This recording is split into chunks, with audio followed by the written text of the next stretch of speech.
Yob, tara. Magluto ka ng gulang lang babi. Luto tayo ng sinigang na baboy. Sa bayabas ha, hindi sa sampalok. Tara. Palalabulin muna natin ang 1 kilong pork belly. Masarap sa sinigang pork belly talaga or buto-buto. Ito, ipi-pressure cooker lang natin ng mga 15 minutes. Isasama na rin natin yung ating gabi para lumapot yung ating sabaw.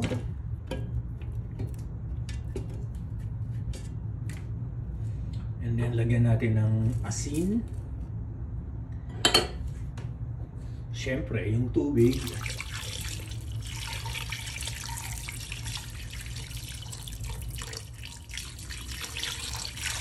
Medyo ilubog natin. Pagkatapos na natin.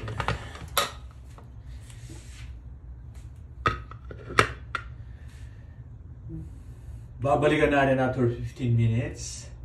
Tingnan natin kung okay na. Okay, 15 minutes up. Off muna natin. And then tanggalin natin na.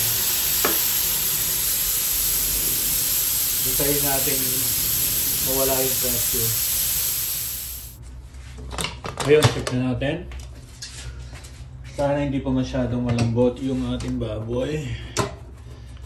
Okay, ilalagay na natin yung ating bayabas.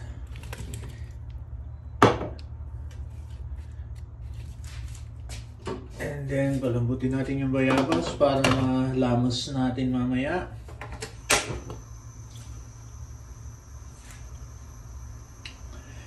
Palambutin natin hanggang 5 minutes. Kukunin na natin yung ating mga bayabas. Luto na to. Malambot na siya. Ang gagawin natin dito, tatanggalin natin yung buto. Pagkatapos, yung pinaka bayabas mismo lalamasin natin. And then yung buto naman, pipigayin pa rin natin yan. Makakakuha pa rin tayo ng asim dyan. Pero yung laman kasi nitong bayabas, isasama natin. Pero yung buto hindi. So, ito na ba yung last? Meron pang isa. Okay. So ngayon, takpan uli natin para lumambot-lambot pa yung baboy natin. Ngayon naman, ilalagay na natin yung ating nilamas na bayabas. Ito siya bale. Ihahalo na natin siya. Pagkatapos yung ating buto ng bayabas, eto naman siya, kaya lang sasalain natin ito. Hindi natin isasali yung buto. May lasa din to ha. Yung makukuha nyo dito may lasa din yan. Pampadagdag asim ng ating sinigang.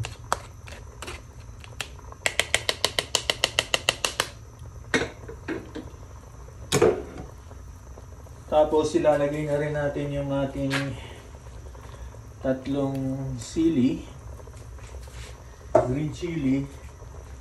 And then maglalagay tayo ng 1 teaspoon na sugar. Panlaban sa asim. Pagkatapos tatakpan na muna natin. Pakukuluan natin pa yan. Susunod na natin itong ating bok choy. Wala akong nabiling kangkong ngayon sa Chinese store na pinagbibilhan ko ng gulay. So, magtsaga tayo sa bok choy. Meron kasing Chinese store dito sa amin malapit. Bitras. Doon marami kang mabibiling gulay doon. Kaya lang ngayon wala eh. Walang kangkong kaya magtsatsaga na lang muna ako sa bok choy kahit nakakasawa na. Anyway, takpan natin. Pagkatapos mga 2 minutes pwede na yan. Maluluto na yan. Oops, kumukulo na. Okay, luto na to. Tignan nyo naman yung sabaw. O baka meron na naman magtatanong dyan, bakit walang kamatis, walang sibuyas? Alam nyo, kinalakihan ko yung sinigang sa bayabas na walang kamatis at walang sibuyas. Plain lang, ganyan lang.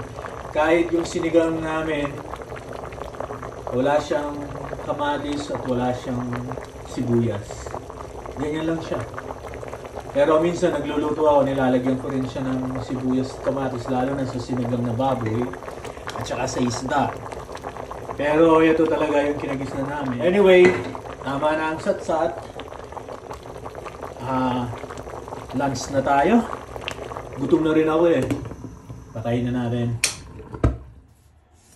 Oyo, boy na. Luto na. Tara, lunch na na. Anyway, thank you for watching.